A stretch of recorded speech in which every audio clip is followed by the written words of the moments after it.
So 7 was another question about elastic balls, well, spheres.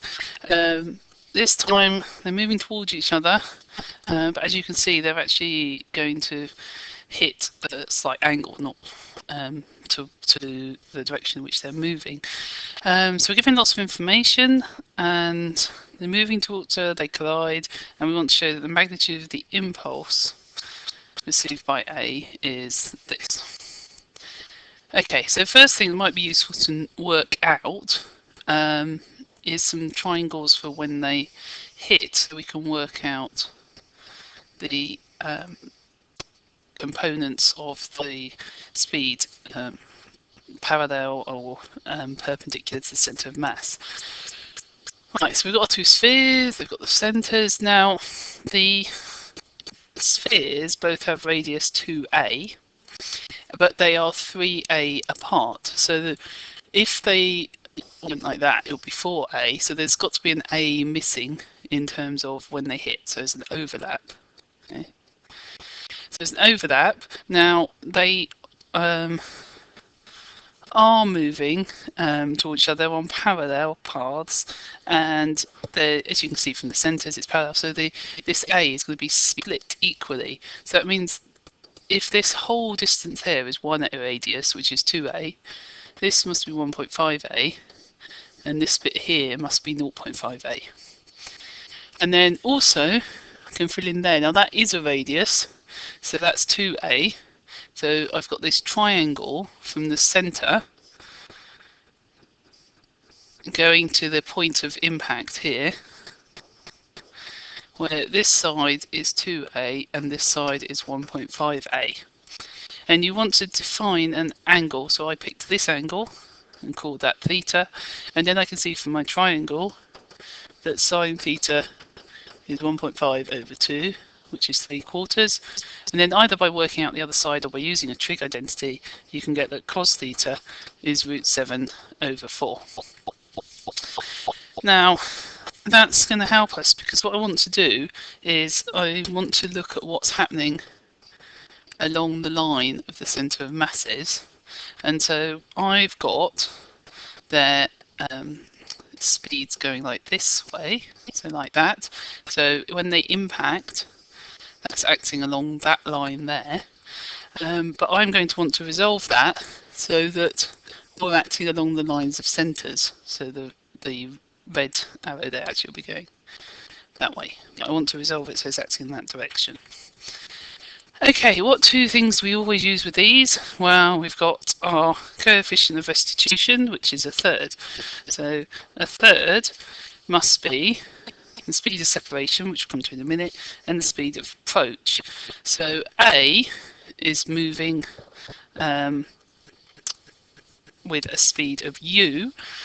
So if I want to resolve that from the blue to the red, that's the adjacent to the hypotenuse, so that's going to be u cos theta. Similarly for B, so B has speed 2u, but again I want this in the direction along the lines of the centre, so that's going to be 2u cos theta.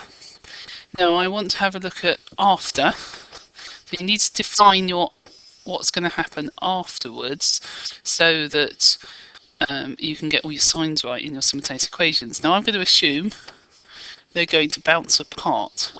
Okay? So I'm going to call this is going to be the velocity of A, and this is going to be the velocity of B when they bounce apart. Now here I've only looked at parallel to centres, so along the lines of centres. Okay, so I'm only looking at along the lines of the centres there, because that's all I need to work out the impact. That's the direction the impact works in. It also involves less angles in this stage and make life a bit easier. So that's going to be the velocity of A plus the velocity of B according to my diagram, because their speed of separation, they're moving apart. The other thing I can look at is conservation of the linear momentum. Again, I'm looking along the lines of the centres. You're going to have to be really careful when you define your positive and negative directions here. So looking at this, I'm going to define this That's my positive direction. So the direction A is moving in. Right, so we want our mass, so 3m times our initial speed in that direction, which is going to be u cos theta for A, similarly to before. So I'm still looking along the same line, the bed hypotenuse of that triangle. Now B is moving the opposite direction, so that's going to be negative 2m to u cos theta. Okay. And that's going to be equal to what happens afterwards. Now afterwards, I've assumed the direction is going to reverse. So that's going to be 3m times the velocity of A plus 2m times the velocity of B. Now it's just a case of solving those simultaneous equations. So we've got equation 1 and equation 2. So if from equation 1 I can get that velocity of A plus the velocity of B is u cos theta, and from my triangle earlier we had that cos theta was root 7 over 4, or you can just leave it as cos theta to solve it. From equation 2, if you rearrange that, you can get that negative 3 velocity of A plus 2 times velocity of B is negative u times cos theta. And if you solve those simultaneously, you should get that the velocity of A is 3 root 7 over 20 u, and the velocity of B is root 7 over 10 u. You have to do a little bit of work to do that. Right, then we want the magnitude of the impulse received by A. Now you can actually look at either A or B. It doesn't really matter. So I'm going to say my impulse is the change in momentum for particle A, and I want the magnitude. So I'm going to need the positive value, whatever I get out. So change in momentum, well, it hasn't changed mass in this time, so I can just put the 3m at the start. So then we've got its final velocity plus its initial velocity in that direction, so speed in that direction. Now it reverses direction, so the magnitude of impulse is going to involve adding those two, because if you did final take away initial, the initial's going in the opposite direction, so you get two negatives, makes positive. And then if you then simplify all that, you'll get 6 root 7 over 5 mu, which is what they were looking for.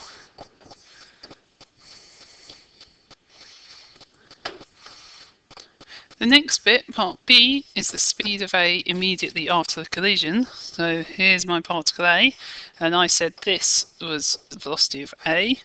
Now that's along the lines of centres, perpendicular to the lines of centres. There's going to be no change in its speed. So as it's coming along that way, if you go back to our original triangle, if I now want to resolve perpendicular, this is now going to be, instead of using cos theta, I'm going to use sine theta.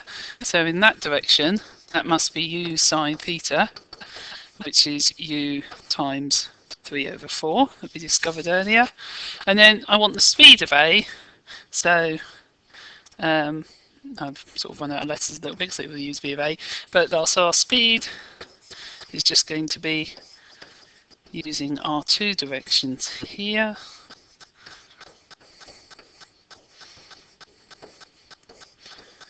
Okay, so a little bit of Pythagoras and using our directions, so that can be v. And if you do that, you'll get 3 root 2 over 5 u. Okay, so in the end, they then ask, this is quite common, just some sort of modelling assumption. State how you use the fact that spheres are smooth when considering their collision. Well, there's nothing else acting, so if they are smooth, that means that the impulse acts only along the lines of the centres. So there were no other forces like friction or spin or anything like that. They did allow any valid modelling assumption, so you could also say there was no spin on the spheres, there was no friction, or no change perpendicular to the line of centres.